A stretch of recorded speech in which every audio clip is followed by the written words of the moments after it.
Demak, yaltiratadi, oqartiradi, tortadi yuzni, po'ralarni tortadi, yuzga namlik beradi, svejest beradi yuzga. Bugun sizlarga zo'r maska o'rgataman, kollagenli maska o'rgataman. Buning uchun bizga kollagen kerak bo'ladi. Hammani mana shu joyida, по-моему, bor. Mana bu kollagen, mana.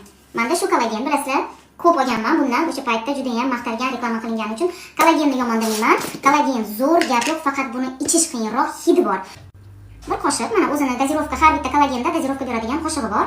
Bu где-то 30 gram. Demak, bizda glinadan kollagen solganinglarni yarmicha solib olasizlar. Dozirovka qoshiqda yarim bo'lishi kerak glina. Uni ham solamiz. Обязательно mana ayvik, bilasizlar, endi ayvikni agar mana bunaqa idishdaligini topsanglar yana ham yaxshi, solishingiz oson bo'ladi. Lekin ko'p joyda bilasizlar, kapsulada bu. Mana shu idishga 5 ta kapsula solish kerak. 5 ta. 5 ta dona solib olamiz. Bunga glitserin solamiz. Men примерно solaman, chunki уже ko'zim o'rganib ketgan. Va bunga qizlar qaynab sovigan suv обязательно solish kerak. Maskamiz tayyor. Endi yuzimizni tozalab, artib, yuvib, keyin maskani suramiz. Yuvilmagan kir yuzga maska surilmaydi qizlar. Ketdik, endi hammomda buni suramiz.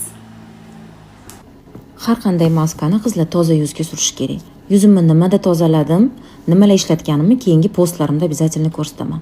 Yuzga tekis qilib bir tekisda hamma joyga surib olamiz, hattoki labimizga ham suramiz va bo'yinlarimizga suramiz. 15 daqiqaga maskani qoldiramiz, gapirmaymiz. Bu orada relaks qilib, maza qilib kitob o'qib dam olish kerak. Ish qilish kerak emas qizlar, chunki maska asablari tinch holatda turgan ayolda zo'r natija beradi. Mana o'zingizlar ko'rishingiz mumkin natijani. Qizlarjonlar, tugatdim. Cho'milib chiqdim, chunki bu maskani artish juda ham qiyin. Обязательно buning uchun cho'milish kerak. Kiyiminglar menga o'xshab oppoq kiyimlarda qilmanglar bu maskalarni, chunki hamma yog'inglar maska bo'lib qoladi.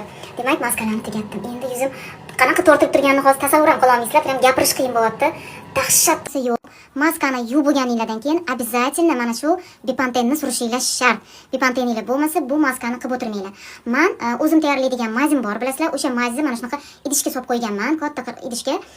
Sehrli maz bu. Endi agar bu bo'lsa, buni suringlar, bu bo'lmasa Bipanten. Lekin bu maz bo'lsa, bilmadim. Вообще hamma narsaga zo'r bu narsa. Qo'rqmasdan eng allergichni yuzlar ham bu maskalarni qilsanglar bo'ladi o'shanda bu maz bilan. Sevaman bu mazni. Mana o'zimni tayyorlaydigan mazim 7 xil mazdan tayyorlayman va hozir shuni surib olaman.